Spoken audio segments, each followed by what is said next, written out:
The sun was dipping low over the rolling hills of Willow Creek, casting a warm golden glow across my sprawling ranch. I'd been out all day tending to the herd, the familiar rhythm of hooves, and the scent of fresh hay grounding me in a way only this life could. My name's Ethan Caldwell, and this 200-acre spread has been in my family for 3 generations. It's not just land. It's a legacy carved out by my granddad's callous hands and passed down with promise to keep it wild and free. The ranch house, a weathered but sturdy 2-story, sat at the end of a long gravel driveway that stretched like an artery from the county road to my front porch. That driveway was more than a path. It was a lifeline of the ranch, wide enough for my tractor, my truck, and the occasional cattle trailer. But last spring, trouble rolled in. It wasn't the usual drought or coyote problems. It was a Willow Creek Homeowners Association, a group I barely paid mind to since my ranch sat just outside their manicured subdivision. The HOA governed the shiny new neighborhood that had sprung up a mile down the road, where identical houses with perfect lawns huddled together like they were afraid of the open country. I'd always kept to myself, and they'd left me alone until they didn't. It started with a letter, crisp and official, tucked into my mailbox one windy March morning. The HOA, in their infinite wisdom, had decided to enhance community connectivity by building a jogging path that would cut right across the edge of my property, specifically over my driveway. They claimed it was on an easement they had discovered in some dusty county record, a strip of land they insisted wasn't fully mine. I read the letter twice, my coffee going cold in my hand, and felt my blood pressure tick up. An easement? My granddad had never mentioned anything like that, and I had been over every inch of this land with a surveyor when I inherited it. The driveway was mine, plain and simple. I called the HOA president, a guy named Gerald who sounded like he'd never stepped foot on anything but pavement. "Mr. Caldwell," he said, his voice dripping with that patronizing tone city folks sometimes use, "this is for the greater good. Our residents need safe spaces to exercise, and your driveway is the most direct route to connect the east and west loops of our community trail."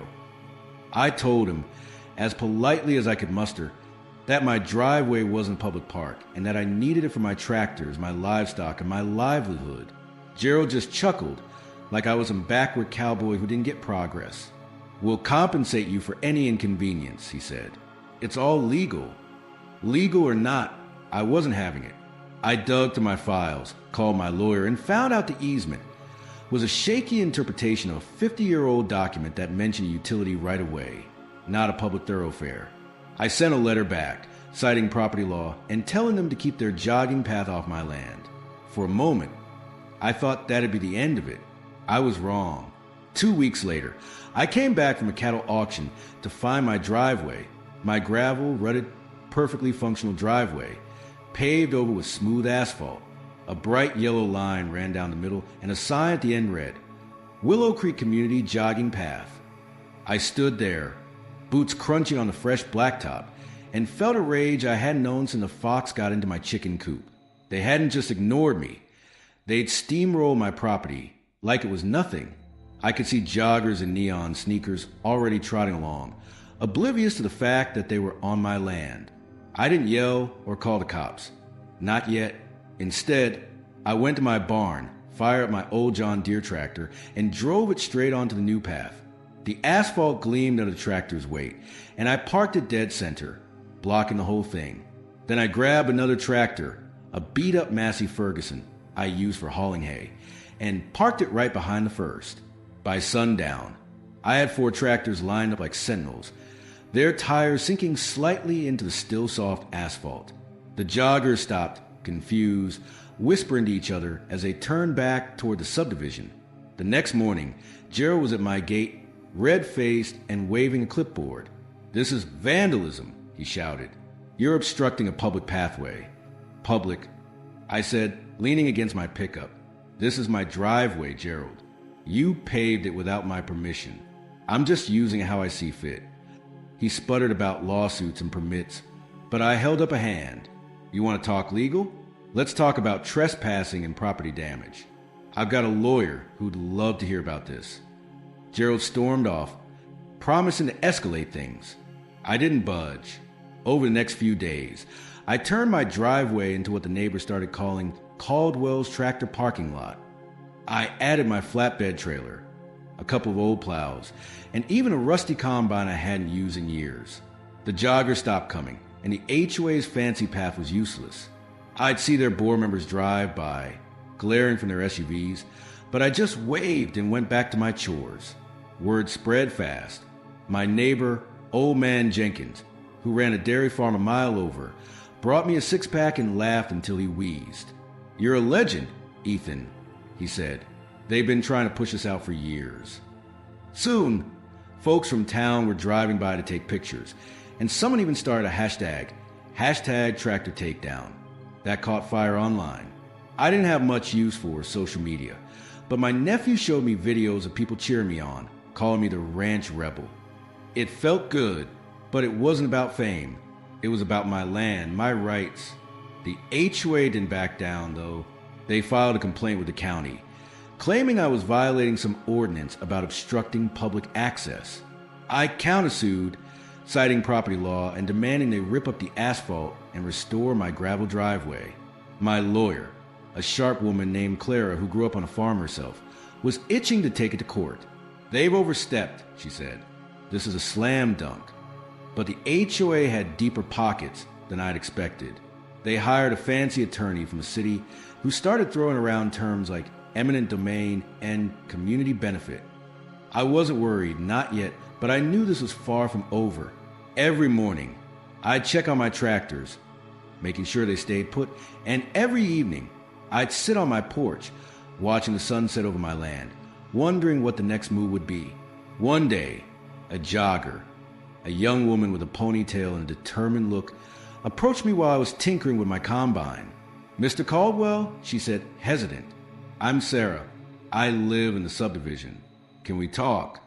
I wiped my hands on a rag and nodded. "Sure. What's on your mind?" She glanced at the tractors, then back at me. Not everyone in the HOA agrees with Gerald. Some of us think what they did was wrong. But we also really need a safe place to run. The roads around here aren't great, and there's no sidewalk. Maybe there's a way to work this out. I studied her for a moment. She seemed genuine, not like the HOA board with their clipboards and superiority complexes. "I'm not against you having a path," I said, "but this is my land. They can't just take it." She nodded. "I get it. I thought maybe we could find a compromise." Her words stuck with me after she left. I wasn't unreasonable. I didn't want to be the bad guy, but I also wasn't about to let the HOA walk all over me. That night, I sat down with a notepad and started sketching out ideas. Maybe there was a way to keep my driveway and give the joggers their path, but it'd have to be on my terms. The next morning, I got a call from Clara. "Ethan, you're not going to believe this," she said. "The HOA just filed for an emergency injunction to have your tractors towed. They're claiming it's a public safety hazard." I laughed, though it wasn't funny. "Let him try," I said.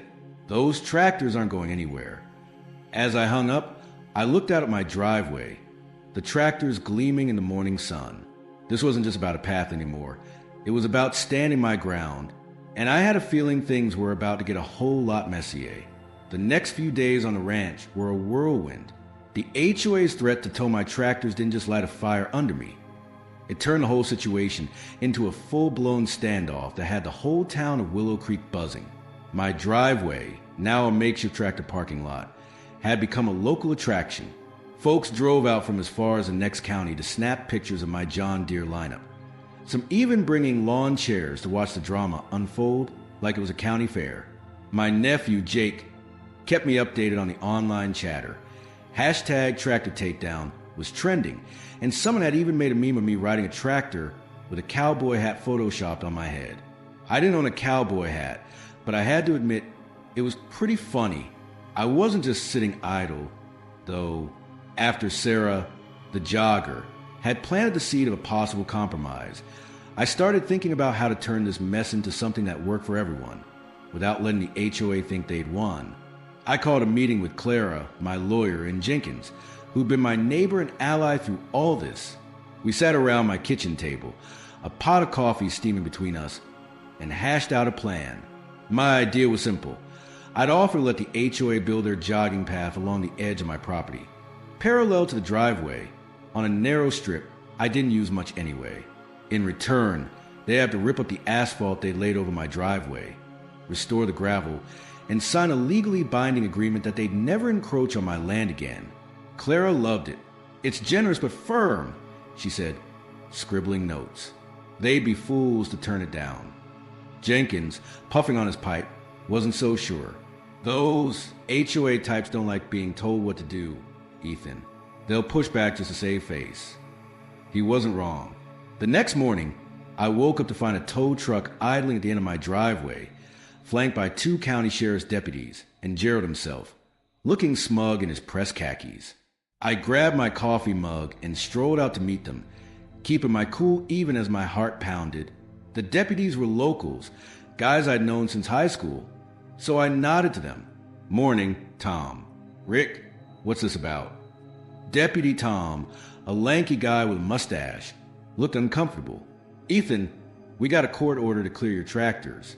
HOA says it's a safety hazard. I raised an eyebrow. Safety hazard? My tractors are on my property. That asphalt they paved without my say-so, that's the real hazard. Gerald stepped forward, waving a stack of papers. This is a legal order, Mr. Caldwell. You're obstructing a public right-of-way. Move the tractors, or we'll move them for you. I crossed my arms, leaning against the nearest tractor. You're on my land, Gerald. You want to tow my equipment? You'll have to explain to a judge why you paved over my driveway without permission. I've got a countersuit filed, and Clara's itching to take it to court. The deputies exchanged glances. Tom cleared his throat. Look, Ethan, we don't want trouble. Can we work this out? I saw an opening. Tell you what, I said. I'm willing to talk compromise, but the tow truck leaves, and Gerald here stops acting like he owns my ranch. After some grumbling, Gerald agreed to a meeting later that day, and the tow truck rolled out. I wasn't naive. I knew the HOA wasn't going to play nice just because I called their bluff, but I also knew I had the community on my side. That afternoon, I posted a quick update on the town's online forum, explaining my offer, a jogging path on my terms, preserving my driveway and my rights. By evening, my inbox was flooded with messages of support. A few folks even offered to help patrol my property to keep the HOA from pulling any more stunts. The meeting with the HOA was set for the community center, a neutral spot in town. I walked in with Clara and Jenkins, ready to lay out my proposal. The room was packed, not just with HOA board members, but with subdivision residents, local farmers, and even a reporter from the Willow Creek Gazette. Gerald sat at the front, flanked by his lawyer, a slick guy in a suit who looked like he charged by the syllable. I stood up, laid out my offer, and sat down. Simple, no nonsense. Gerald's lawyer launched into a speech about community needs and legal precedents, but I could tell the crowd wasn't buying it. Sarah, the jogger from before, stood up and spoke. I appreciate Mr. Caldwell's offer, she said. A lot of us in the neighborhood don't want this fight. We just want a safe place to run, and his plan sounds fair. The room murmured in agreement, and I saw Gerald's face tighten. His lawyer tried to pivot, claiming my tractors were intimidating and disruptive, but Clara shut that down with a stack of photos showing the HOA's unauthorized construction. The disruption, she said, started when you paved over private property. The meeting ended without a resolution, but I could feel the tide turning. That night, I got a call from Sarah. Some of us are organizing, she said. We're pushing for a vote to replace Gerald as HOA president. He's been running things like a dictator, and people are fed up. I smiled into the phone. Good to know I'm not the only one. The next morning, I woke to find a surprise. Someone had spray painted "Keep the Ranch Free" on the side of my barn. It wasn't vandalism. It was a message, bold and clear. I left it there, a badge of honor.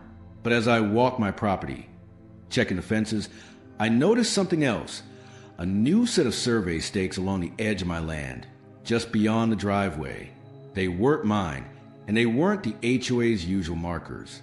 Someone else was sniffing around, and I had a sinking feeling this fight was about to get bigger than a jogging path. I called Clara and told her to dig into it. Find out who's behind those stakes, I said, and get ready. I think we're in for a bigger battle than we thought. The discovery of those mysterious survey stakes sent a jolt through me, like finding a rattlesnake in the barn. My ranch had already been turned into a battleground over the HOA's jogging path, and now it seemed someone else was circling, eyeing my land like a vulture. I spent the morning walking the perimeter of my property, noting the stakes' positions. Bright orange, hammered deep into the soil along the western edge, just beyond my driveway where the tractors still stood guard. They weren't random. Someone had paid for a professional survey, and that meant money and intent. I called Clara, my lawyer, and filled her in.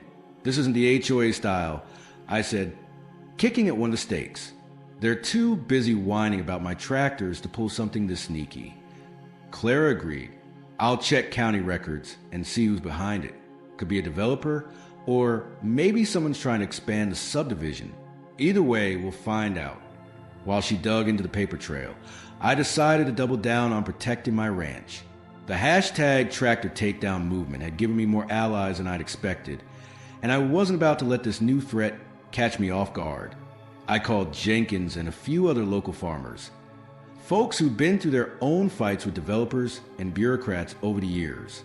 By noon, we were gathered in my barn, a makeshift war room with hay bales for seats and a map of my property spread across an old workbench. We've seen this before, Jenkins said, pointing a gnarled finger at the map. Back in '98, some hotshot from the city tried to buy up my back 40 for a golf course. Survey stakes popped up overnight, just like yours. Turned out it was a land speculator working with the county to rezone without telling me. I nodded, my jaw tight. So what's the play? I'm not selling, and I'm not letting anyone carve up my land. Another farmer, Maria, who ran an organic vegetable operation down the road, chimed in, "Get the community behind you, Ethan. You've already got the town talking. Use that. Make it clear this isn't just about your ranch.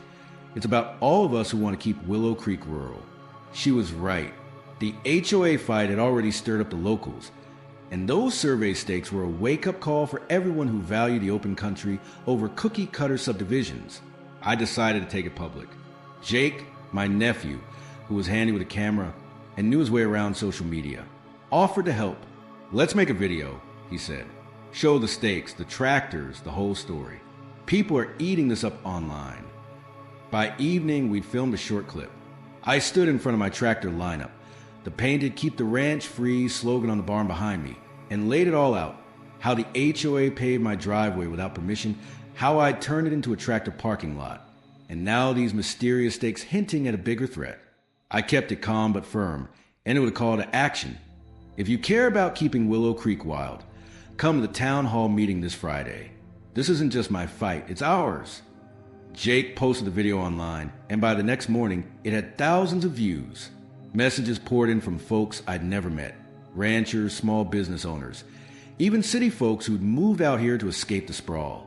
The hashtag Keep Willow Creek Wild started trending alongside hashtag Tractor Takedown, and someone dropped off a homemade sign at my gate that read, "No pavement, no problem." I hung it on the fence, right where the joggers could see it. Friday's town hall was standing room only. The community center smelled of coffee and nervous energy as farmers, subdivision residents, and local shopkeepers packed the rows. Sarah, the jogger who became an unexpected ally, had rallied a group of neighbors to attend, and they held signs saying, "Fair paths, not power grabs." I spotted Gerald and his lawyer in the front row, looking like they'd swallowed lemons. Clara stood beside me, armed with a folder of documents, ready to present our case. I took the podium first, laying out my compromise. The HOA could build their jogging path on a strip of my land, but they'd have to restore my driveway and guarantee no further encroachment. Then I dropped the bombshell about the survey stakes. "Someone's eyeing my land," I said, holding up a photo of the orange markers.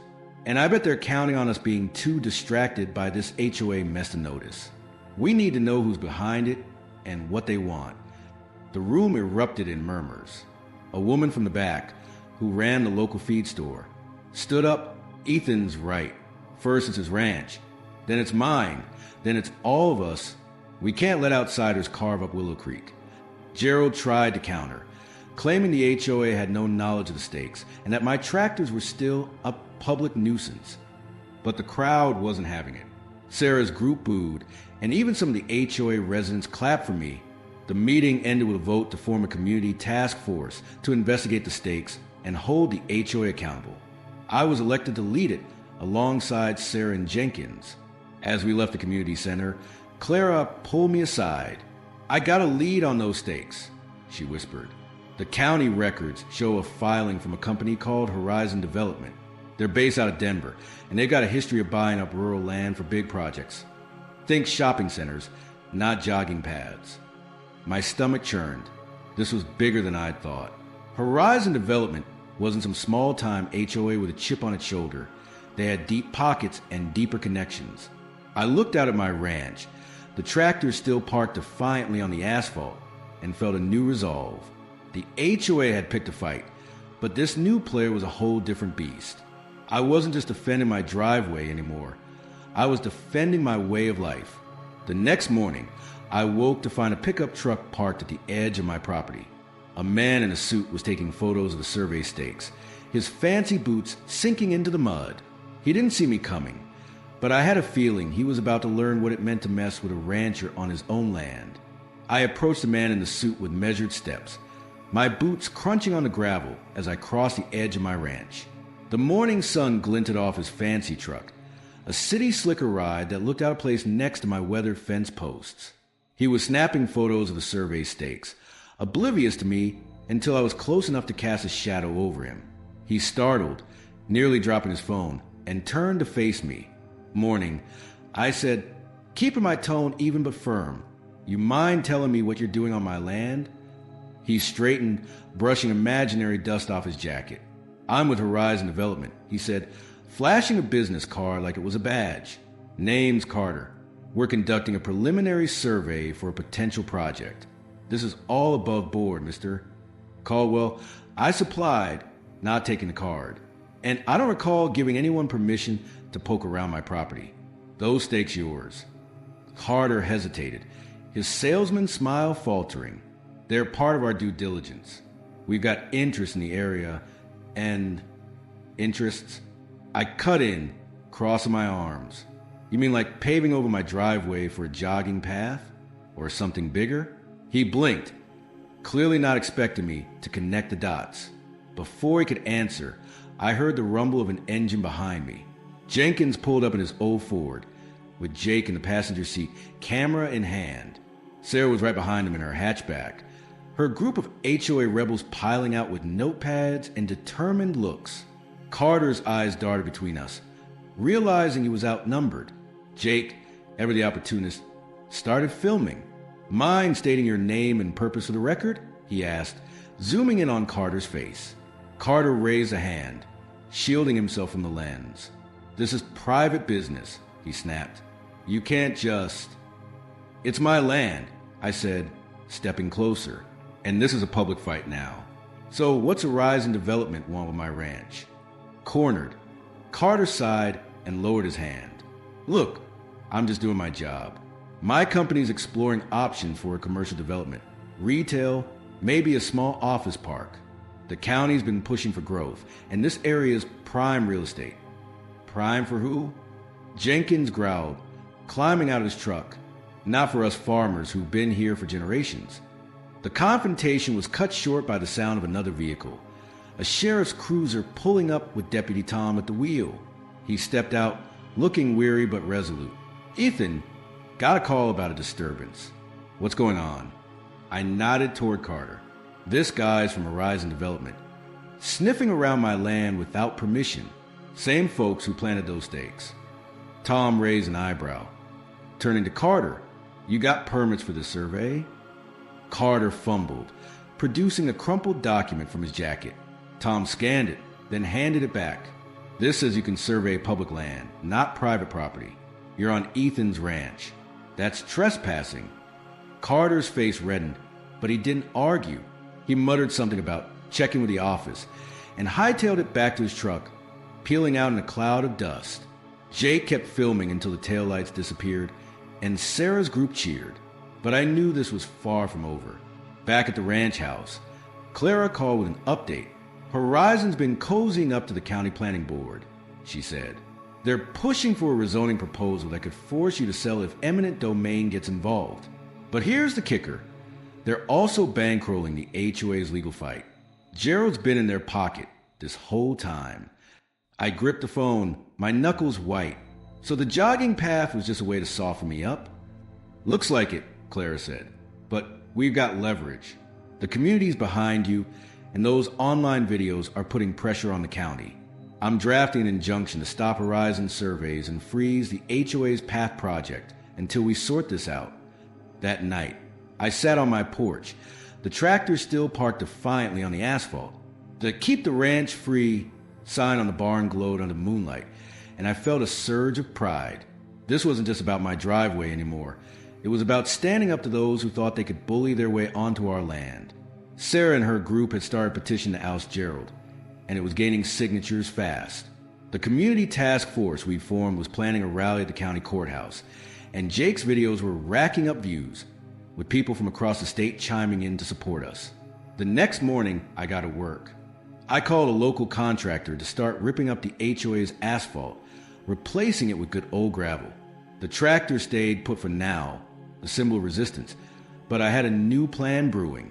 Sarah's idea of a compromise had stuck with me, and I sketched out a proposal for a public trail, not on my driveway, but along a scenic route through a corner of my land that bordered a creek. It'd give the joggers their path, keep my driveway clear, and show Horizon I wasn't budging. As the gravel crew arrived, a van pulled up a logo I recognized from the news, a regional TV station. A reporter hopped out, microphone in hand. "Mr. Caldwell, we've been following your story online. Can we get an interview about the hashtag tractor takedown?" I grinned, glancing at the tractors. "Sure thing. Let's tell the world what's at stake." As the cameras rolled, I laid out the whole saga. My ranch, the HOA's overreach Horizon sneaky stakes, and our fight to keep Willow Creek wild. The reporter ate it up, and by evening, the story was airing across the state. My phone buzzed with messages from supporters, and Jake told me the video had gone viral, with hashtag Keep Willow Creek Wild trending nationwide. But as I watched the sunset, a new email from Clara popped up. "Ethan, Horizon just filed a motion to fast-track their zoning. They're bringing in a big-shot lawyer from Denver, and they're claiming your ranch is essential for economic development. We got a fight on our hands." I leaned back in my chair, the fight far from over. Horizon might have money, but I had something stronger, a community united, a legacy to protect, and a line of tractors ready to roll. Whatever came next, I'd be ready, and so would Willow Creek.